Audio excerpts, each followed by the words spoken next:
যে একটি সংঘবদ্ধ চক্র, এরা দীর্ঘদিন ধরে আমাদের বাংলাদেশ থেকে আমাদের ঐতিহাসিক প্রত্নতত্ত্ব নিদর্শন, কুষ্টি পাথরের মূর্তিসহ বিভিন্ন জিনিস এরা চুরি করে সংগ্রহ করে আমাদের সাবকন্টিনেন্টের বিভিন্ন দেশে এরা পাচার করে আসছিল। এরকম একটা সংবাদের ভিত্তিতে আমরা কাজ করছিলাম। আমরা এই কাজের ভিত্তিতে গতকালকে গোপন সংবাদের ভিত্তিতে আমরা আমাদের বগুড়া জেলার শিবগঞ্জ থানাধীন মহেস্থানগড় এলাকা থেকে ওখান থেকে আমরা একটি প্রায় অনুমান 31 কেজি ওজনের একটি মহামূল্যবান বিষ্ণু মূর্তি, কুষ্টি পাথরের বিষ্ণু মূর্তি আমরা উদ্ধার করি এবং সেই সাথে আমরা এই চক্রের সাথে জড়িত দুজনকে আমরা গ্রেপ্তার করি। এই চক্রটি দীর্ঘদিন ধরে বাংলাদেশের বিভিন্ন জায়গা থেকে কুষ্টি পাথরের মূর্তি সহ বিভিন্ন প্রত্নতাত্ত্বিক নিদর্শন এগুলো সংগ্রহ করে সাবকন্টিনেন্টের আমাদের পার্শ্ববর্তী দেশ ও সাবকন্টিনেন্টের বিভিন্ন দেশে এগুলো অধিক মূল্যে এগুলো বিক্রয় করে আসছিল এবং পাচার করে আসছিল। আপনারা জানেন যে এটি একটি অপরাধ।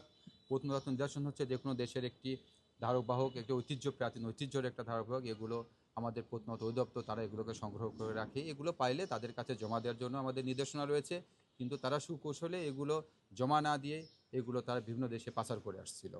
এই প্রেক্ষিতে গতকালকে অভিযানটা পরিচালনা করে তাদেরকে আমরা গ্রেপ্তার করছি।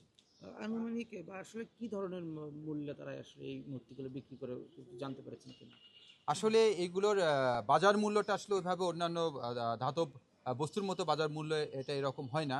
আপনারা জানেন যে এটা যেহেতু একটা প্রত্নতত্ত্ব নিদর্শন, এটা এক একটি জায়গায় এক এক রকম এতে মূল্য নির্ধারণ হয়ে থাকে। যদি এটা আমাদের হিন্দু সম্প্রদায়ের জন্য, সনাতন সম্প্রদায়ের জন্য এটি হচ্ছে তাদেরকে দেবতা, একটি বিষ্ণু মূর্তি হিসেবে তারা তাদেরকে সম্মান করে থাকে। কালভেদে বা প্রকারভেদে তাদের কাছে এরা অনেক চড়া মূল্যে বিক্রি হয়। আবার অনেক আছে যে অনেক বিভিন্ন মিউজিয়ামে এগুলো সংরক্ষণ রাখা হয়ে থাকে। এটি যদি সেরকম কোনো ভালো একটি মিউজিয়ামে যদি তারা পৌঁছে দিতে পারে, সেখানেও তারা এটা অধিক মূল্যে এটা বিক্রি তাদের কাছ থেকে একটা তারা কিনে নেয় বা তারা বিক্রি করতে পারে। আর এটা যেহেতু অরিজিনালি এটা হচ্ছে যে কুষ্টি পাথরের মূর্তি, আমরা আমাদের লোকাল যারা স্বর্ণকার সমিতি আছেন ওনাদের সেক্রেটারি তাকে আমরা নিয়ে এসেছিলাম, তার নিচে পরীক্ষা করেছি। তারা আমাদেরকে সার্টিফিকেট করেছেন যে এটা অরিজিনাল, এটা কুষ্টি পাথর। সেই হিসেবে এটা বিভিন্ন জায়গাতে বিভিন্ন দামে বিক্রি হয় প্রকারভেদে। এটি যদি আপনি লুভর মিউজিয়ামে বিক্রি করতে যান, সেখানে নিঃসন্দেহে এর দাম অনেক বেশি আসবে। স্থানভেদে এটার মূল্য নির্ধারণ হয়ে থাকে। বাট